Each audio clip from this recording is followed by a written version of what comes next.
Hello all, welcome back to YVR trends. So ముందుగా అందరికీ happy Vinayaka Chavithi. So ఈరోజు మా ఇంట్లో మేము పండగ ఎలా చేసుకున్నామో, ఏ విధంగా చేసుకున్నామో మీకు చూపించబోతున్నాను. సో ఇంకెందుకు let's get started. So first ముందు రోజు నైటే నేను మినపప్పు అండ్ కొమ్ము శనగలు అండ్ బియ్యం నానబెట్టుకుని ఉంచుకున్నాను. ముందుగా మినపప్పు నానబెట్టుకుని రుబ్బు తయారు చేసుకున్నాను. అండ్ పొద్దున్న లేవగానే రుబ్బు రెడీ అయిపోయింది. అండ్ బియ్యం కూడా బాగా నానిపోయినాయి. అండ్ కొమ్ము శనగలు కూడా మంచిగానే నానే. సో ఆ మూడిటికి ఫస్ట్ ప్రిపేర్ చేసేసుకుందాం. సో ముందుగా తెల్లవారి లేచి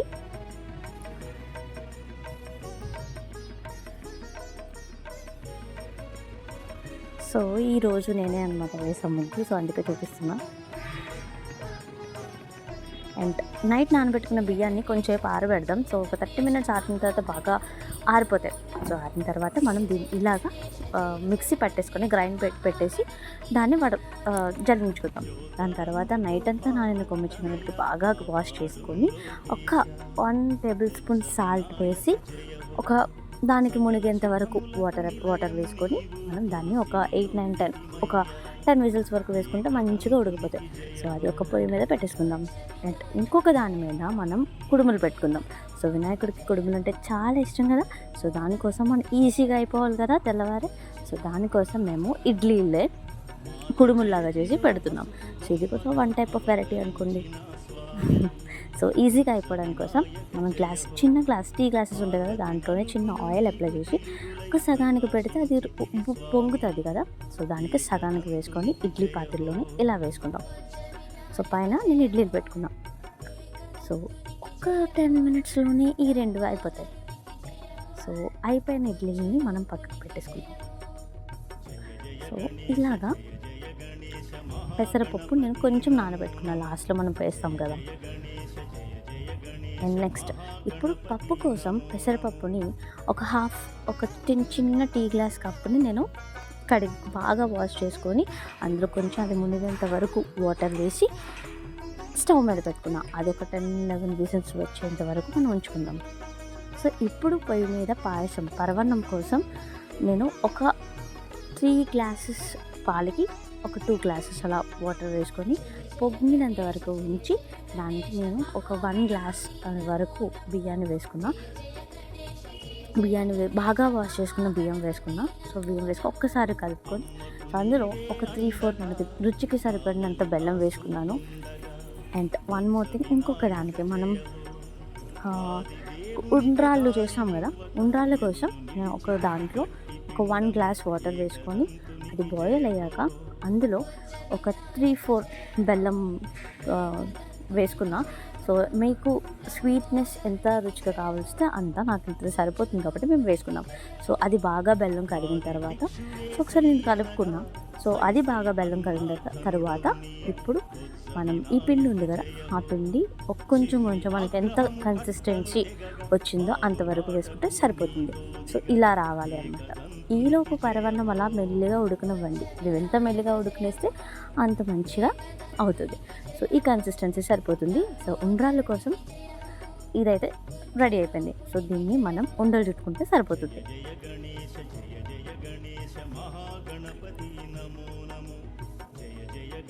అయితే మనం చేసుకున్న ఈ పిండిని ఉండలుగా చేసుకున్నాం కదా, సో దాన్ని మనం మళ్ళీ ఆవిరితో ఉడకనివ్వాలి. సో అప్పుడే దానికి మంచిగా ఫ్లేవర్ అనేది వస్తుంది. సో ఇప్పుడు మనం చేసుకున్న ఉండాలు దాన్ని మళ్ళీ ఇడ్లీ కుక్కర్లో వేసుకొని అది ఆవిరి వచ్చేంత వరకు ఉడికించుకుందాం. సో ఇలా ఉడికించుకునేది ఒక బౌల్లో పెట్టేసుకొని పక్కన పెట్టేసుకుందాం. ఇప్పుడు మనం చేసుకున్న అది ఇంకా పరవన్నం సిమ్లో ఉడకనిద్దాం. సో ఈలోపు మనం ముందుగా శనగలు పెట్టుకున్నాం కదా, అది తాలింపు పెట్టుకున్నాం. ఈలోపు ఒక కళాయి పెట్టుకొని అందులో ఆయిల్ వేసుకొని తాలింపు గింజలు అన్నీ వేసుకుందామండి. వేసుకొని అల్లం అన్నీ వేసుకొని ఎల్లుల్లిపాయలు వద్దు, మనం దేవుడు ప్రసాదం కోసం చేస్తున్నాం కాబట్టి ఎల్లుల్లిపాయ అవసరం లేదు. అల్లం, పోపు సామాన్లు అన్నీ వేసుకొని కరివేపాకు, పచ్చిమిరపకాయలు అండ్ ఈ శనగలు కూడా అందులో వేసేసి బాగా కలిపితే ఒక ప్రసాదం రెడీ అయిపోయింది. ఈలోపు అన్నం కూడా మేము ప్రిపేర్ చేసేసుకున్నాం. సో అన్నం నేను దద్దోజనం చేస్తున్నాం. సో కొంచెం అన్నం సపరేట్ తీసి మనం పులిహోర కూడా చేసినాం కాబట్టి ఒక 3/4 అన్నం పక్కకు పెట్టేసి కొంచెం అన్నం పెట్టి అందులో మనకి కావలసినంత పెరుగు నేను సింపుల్గా చేసుకున్నాను కాబట్టి కావాల్సినంత పెరిగేసి బాగా మిక్స్ చేసి ఉప్పు కూడా, సో అందులోనే పోపు పెట్టేసిన. సో అది 2 అయిపోయాయి, 2 ఐటమ్స్ ప్రిపేర్ అయిపోయి. సో ఇంతలోనే అదే కళాయిలో ఇంకొంచెం ఆయిల్ వేసి పోపు సామాన్లు మళ్ళా వేసుకొని అండ్ పల్లీలు వేసుకొని పచ్చిమిరపకాయ అండ్ అవన్నీ వేసి బాగా ఫ్రై అయిన తర్వాత చింతపండు కూడా ఒక్కొక్క గిన్నెలో నానబెట్టుకొని ఉంచుకోండి. సో మనం ఇది చింతపండు పులిహోర చేస్తున్నాం, దేవుడికి పులిహోర అంటే కూడా చాలా ఇష్టం కాబట్టి ఈ పండుగకి చాలా ఇంపార్టెంట్ థింగ్ అనమాట అది. సో అందుకోసం అదే కళాయిలో నేను చేస్తున్నా. సో ఈజీగా అయిపోతుంది, చాలా ఫాస్ట్గా అయిపోతుంది ఈ ప్రొసీజర్లో. సో చింతపండు కూడా అందులో వేసి చింతపండు బాగా కరిగిన తర్వాత ఉప్పు పసుపు వేసిన తర్వాత అన్నం వేసి కలిపేసుకుంటే మన పులిహోర రెడీ. ఈలోపు మా బాబు లేచేసేసాడు, అల్లరి చేసేస్తున్నాడు. అండ్ మా ఆయన కూడా అన్ని పూజకి కావలసిన పదార్థాలు సామాన్లు అన్నీ రెడీ చేసేస్తున్నారు. సో ఇప్పుడు మన పూజ అనేది స్టార్ట్ చేసేద్దాం. సో ఇలా అనేది మేము డెకరేట్ చేసుకున్నాం. చాలా ఈజీగా సింపుల్గా ఫాస్ట్గా అయిపోయేలాగా మేమైతే రెడీ చేసుకున్నాం.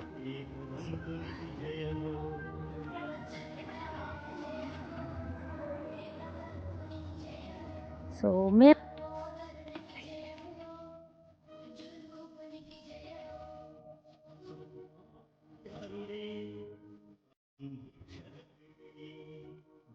వినాయక జయ హో ప్రజాసుని కరుణమర్చి అతడు జీవం పోసి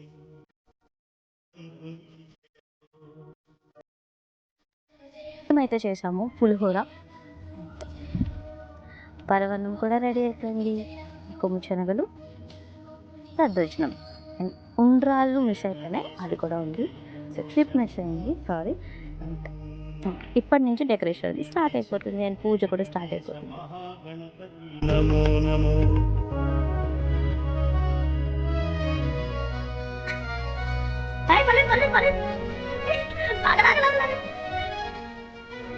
బాగుందా? ఏంటని తీసుకో. హాయ్, నాకొద్దు నాకొద్దు నాకొద్దు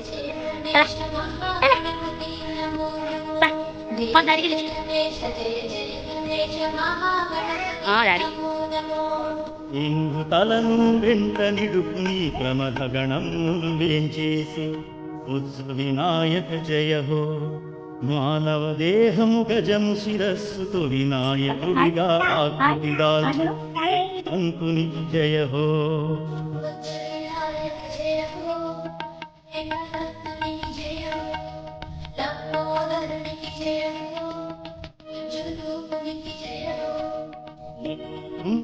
గంగాధరుడు అక్కున చేర్చుకుంటాడి బుద్ధి వినాయక జయ హో దుహిన తన కుమారుని ముద్దులో ముంచి ఏకదంతునికి జయ హో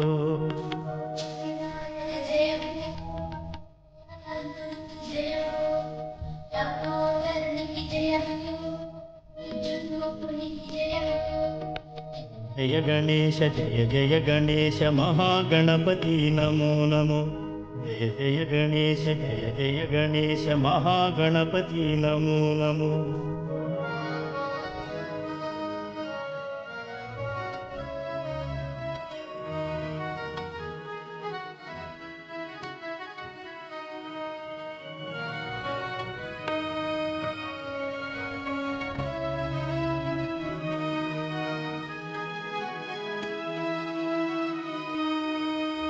జయ గణేశ మహాగణపతి నమో నమో జయ జయ గణేశ మహాగణపతి నమో నమో. సర్వకార్యేషు సర్వదా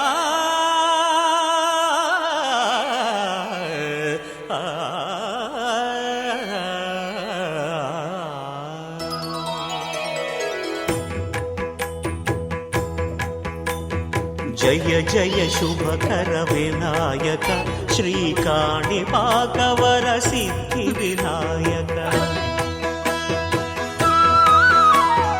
జయ జయ శుభకర వినాయక శ్రీకాణిపాకవర సిద్ధి వినాయక ఆ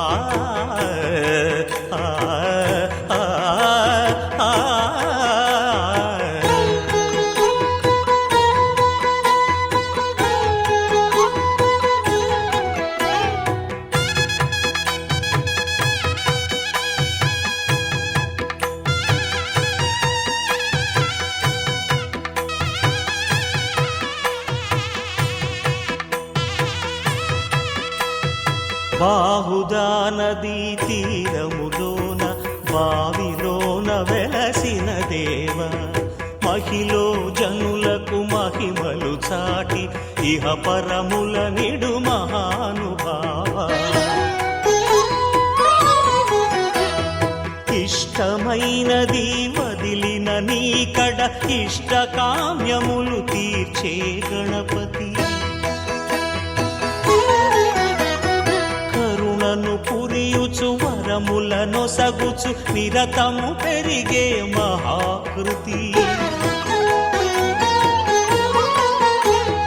సకల చరాచర ప్రపంచమే సన్నుతి చేసే విఘ్నపతి నీ గుడిలో చేసే సత్య ప్రమాణం ధర్మదేవతకు నిలుపును ప్రాణం విజయ కారణం విఘ్న నాశనం కాణిపాకమున నీ దర్శనం జయ జయ శుభకర వినాయక శ్రీ కాణిపాక వర సిద్ధి వినాయక జయ జయ శుభకర వినాయక శ్రీ కాణిపాక వర సిద్ధి వినాయక विद्यारंभे बाह्याचे प्रवेशे निर्गमेतादि संग्रामे सर्वकारवैश्ये विघ्न जायते अभिविद्यार्थं सिद्ध्यार्थं पूजितो यशोरेपि सर्वविघ्नो समस्तराजोपचार देवोपचार शक्त्योपचार समर्पयामि ओम यस्य प्रत्यानामोक्त्यार पूजा क्रियादिशो न्यूनमङ्गलमनायादि सद्यो वन्दे गणाधिपो मन्त्रहीनं भक्तिहीनं यत्पूजितं मया त्वया देव परिपूर्णं तदस्तु मे अनेन परसिद्धिविनायकः प्रयोजनेषु निर्विघ्नतादित्यर्थो यथाशक्ति श्रीमहागणाधिपति दिव्य षोडश श्री महागणाधिपति नमः वस्त्रयुग्मं समर्पयामि ఇలా తయారు చేసుకోవాలి మిగతాన్ని చేసుకుని ఇద్దరు దంపతులు పట్టుకుని గణపతికి వేసేసేయాలి పట్టుకునేలాగా ఓం గజాననాయ నమః ఓం వక్రతుండాయ నమః ఓం శూర్పకర్ణాయ నమః ఓం హేరంబాయ నమః ఓం స్కందపూర్వజాయ నమః ఓం సర్వసిద్ధిప్రదాయకాయ నమః శ్రీ మహాగణాధిపతయే నమో నమః షోడశనామవి పూజాం సమర్పయామి ధూపం ఈసారి అగరవత్తులు వెలిగించండి ఓం వనస్పతిర్భవైర్ధవ్యేర్నారాయణేషు ఆగ్రయ సర్వదేవానాం ధూపోయం ప్రతిగృహ్యత అన్ని రెడీ పెట్టుకొని ఉండాలి అందుకనే చాలా ధూపమాగ్రాపయామి అగ్రవత్తులు ఎడమ చేత్తో పట్టుకుని కుడి చేత్తో చూపించాలి అలాగే ఒక పుష్పాన్ని కుడి చేత్తో పట్టుకుని చూపిస్తే ఇంకా మంచిది వనస్పతి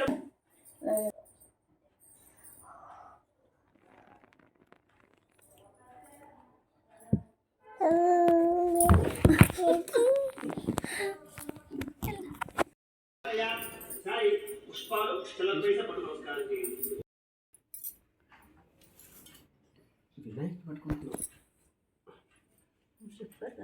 ఆ పూల కింద నాకు ఇటువైపు కింద పెట్టమ్మా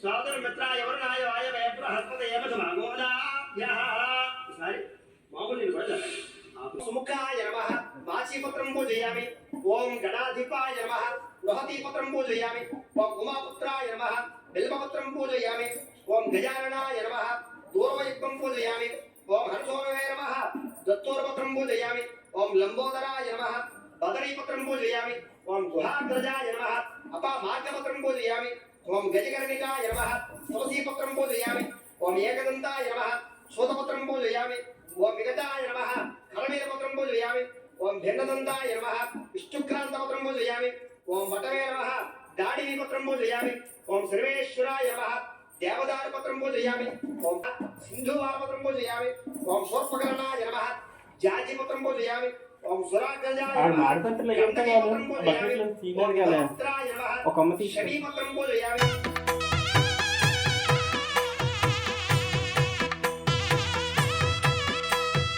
బాహుదా నదీ తీరములోన బావిలోన వెలసిన దేవ మహిలో జనులకు మహిమలు చాటి ఇహ పరముల నిడు మహాను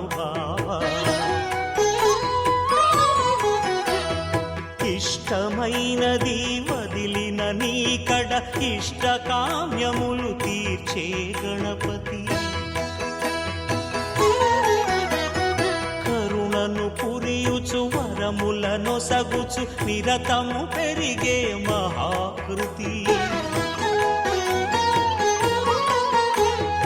సకల చరాచర ప్రపంచమే సన్నుతి చేసే విఘ్నపతి నీ గుడిలో చేసే సత్య ప్రమాణం ధర్మదేవతకు నిలుపును ప్రాణం విజయ కారణం విఘ్న నాశనం కాణిపాకమున నీ దర్శనం జయ జయ శుభకర వినాయక శ్రీ కాణిపాక వర సిద్ధి వినాయక జయ జయ శుభకర వినాయక శ్రీ కాణిపాక వర సిద్ధి వినాయక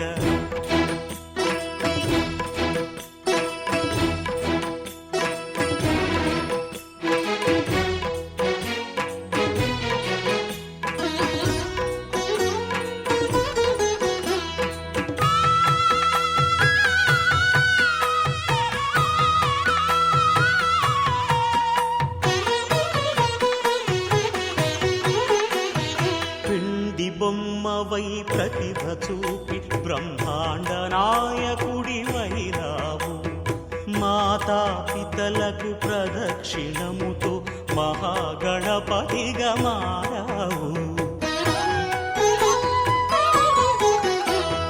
భక్తుల మొరలాలించి బ్రోచుటకు గజముఖ గణపతి వైనావు బ్రహ్మ ఏ ఇబ్బందులో ఉన్నవేమో ఆయనకి అక్కర్లేదు, వచ్చేసామా చెప్పేసామా అంతే. ఆయన చేత ఈ పార్వతీ అమ్మవారు చాలా ఇబ్బంది పడిపోతూ ఉంటుంది. సరే, ఆ రకంగానే ఈ రోజు కూడా శివుడు కంగారుగా వచ్చేస్తున్నట్ట తన మృత్యువులతోటి 1100 మంది మృత్యువులతోటి. ఆ రకంగా భూలోకాల్లో ఉండే విశేషాన్ని పార్వతీ అమ్మవారు చెప్పేయాలనే కంగారు శివుడు మృత్యువులందరూ వచ్చేస్తున్నట్ట. ఈ సమయంలో గణపతి ద్వారం దగ్గర కూర్చొని ఆగవయ్య ఆగు, ఎవరయ్యా నువ్వు ఇంత కంగారుగా వచ్చేస్తున్నావు, నేను పెడదామని చూశాను. ఎంత జబ్బలు పడుకున్నా లేవడు, చాలా బరువుగా ఉన్నాడు. నందీశ్వరుడు భృంగీశ్వరుడు అంటే చాలా శక్తివంతమైనటువంటి వాళ్ళకే లేవట్లేదు. వినాయక జయ జయ శుభకర వినాయక శ్రీ కాణిపాక వరసిద్ధి వినాయక